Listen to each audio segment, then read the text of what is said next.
hope your day is going wonderful. Thank you so much for stopping by. Well, today we're going to be doing a little bit of die cutting. We're going to be using the Spellbinders seasonal label Motifs. This came out last month as part of their release, and I hadn't had a chance to play with it, so I thought we would give it a go today.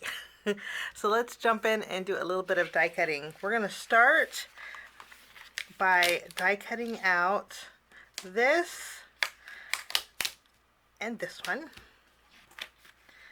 and the main motif with white cardstock. We have some colored cardstock here.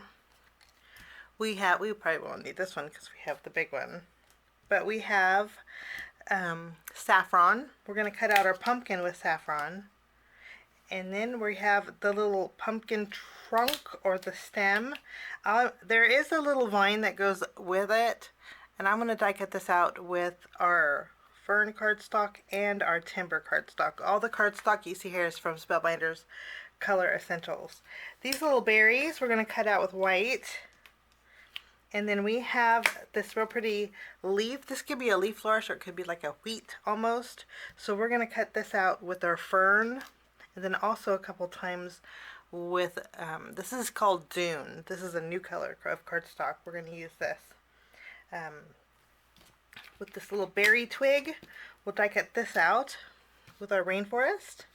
And I'm going to die cut these a few times. So I have a bit of die cutting to do. And when I'm done, I'll be right back. So I'm going to glue our twigs with our berries, and then also we'll glue the top of our pumpkin stem together, and then we'll build a card. Before we do any gluing, I'm going to bring in my craft mat, and I want to do a little bit of ink blending on my pumpkin before we add the trunk to it. I'm going to use my Rusty Hinge oxide ink, and since we use saffron as more of a yellow color, I think the Rusty Hinge will add a little bit of orangey depth to our pumpkin. Okay, I think that looks wonderful. We'll put this off to the side, and then we can do a little bit of gluing. I'm going to use my glue. Now I die cut out the green and the brown. Am I close enough here? Of the stem, and I did that because I want the vine on the stem to be green. So we're going to do a little bit of piecing here, and I'm going to cut off the brown vine like so. Then I'm going to add a little bit of glue.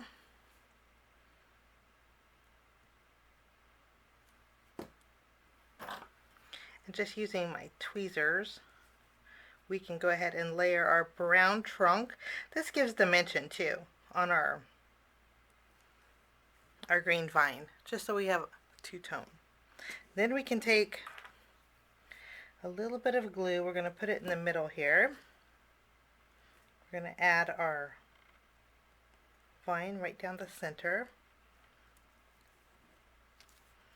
And that is our pumpkin. How easy is that?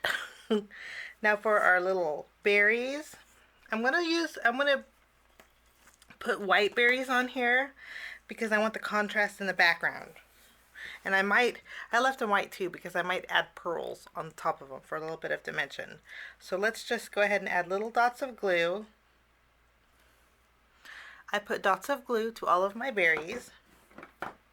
And then we can go ahead and add our berries over the top.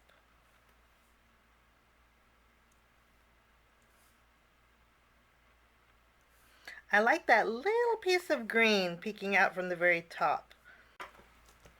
I'm going to go ahead and put my die cuts off to the side, and then we're going to do a little bit of ink blending with our background. We're going to do a little bit of ink blending on a background panel that is 4 1/4 by 5 1/2 inches. So it's A2 in size. This is going to go on our card front. And while we're doing our ink blending, I'm also going to do a little ink blending on the bottom of this motif. I'm not sure if we're going to go a little bit higher than the bottom. We'll see. But let's add chipped sapphire This is the Distress Oxide ink. And I want to add a little bit of darkness around the edges of this panel.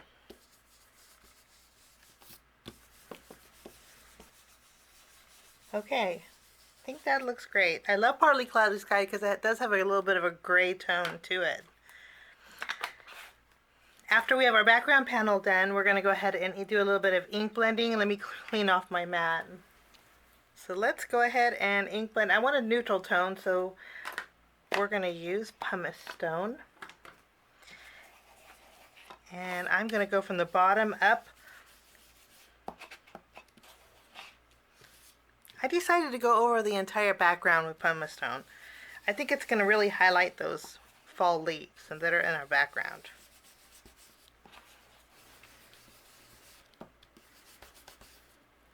And I'm happy with the way that looks. I think it really could see those fall leaves a lot better.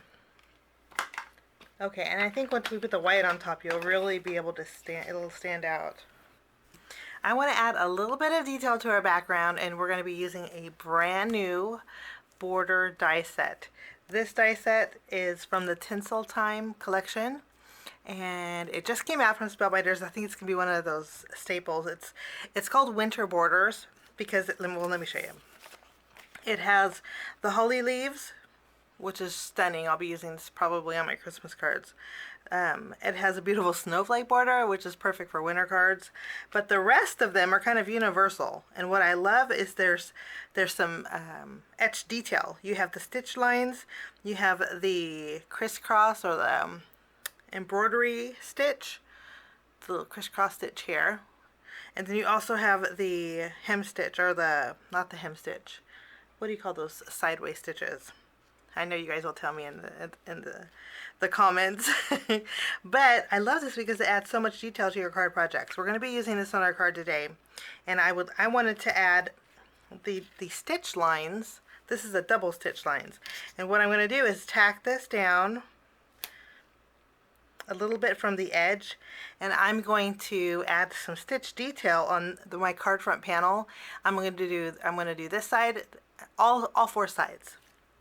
So we'll just tape this down, and I'm going to run it through my die cutting machine 4 times, and you get to see how pretty it is.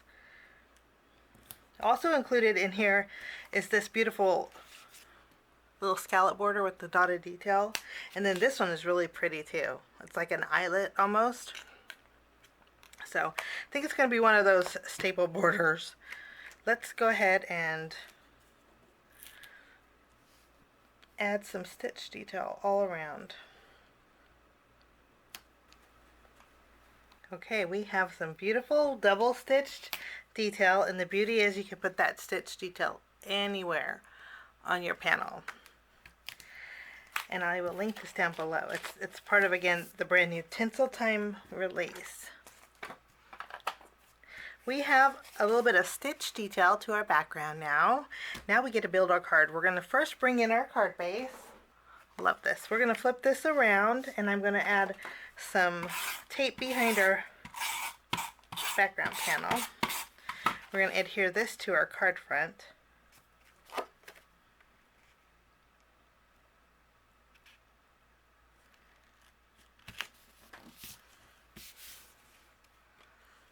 And then I'm going to go ahead and take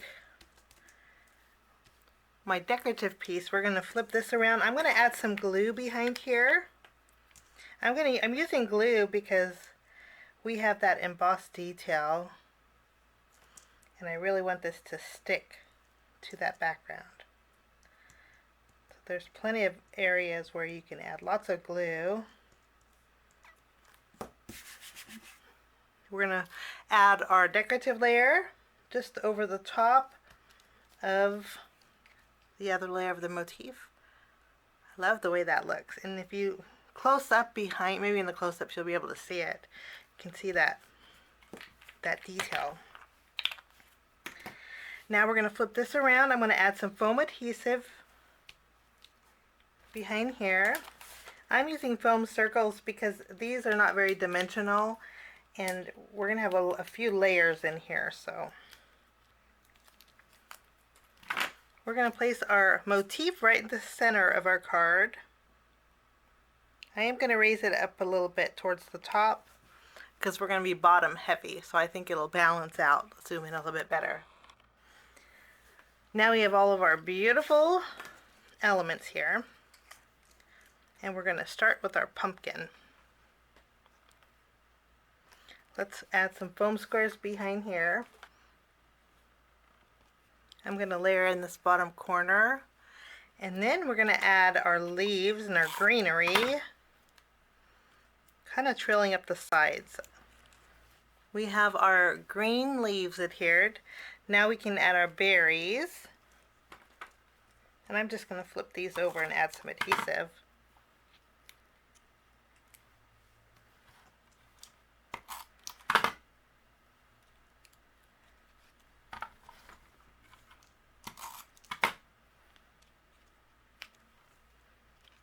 I think that looks really pretty.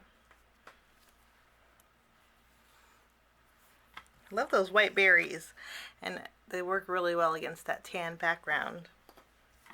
Okay, after we have this done, we need a sentiment. So I'm bringing in a stamp and die set that I've had in my stash for a while. This is called the Many Thanks. And I like the thank you in here because it has a coordinating die. We're going to stamp this on some white cardstock. Now my sentiment's die cut out, and I did put some fun foam behind it, along with some adhesive backing. This way I can just remove the release paper, and we have a little bit of dimension to our sentiment, and it's adhesive backed. So all we have to do is peel and stick. This is going to go in the center of my archway.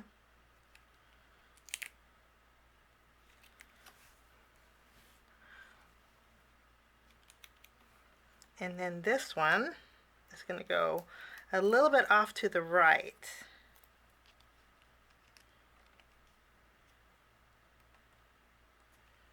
I think that's a good spot. Wonderful.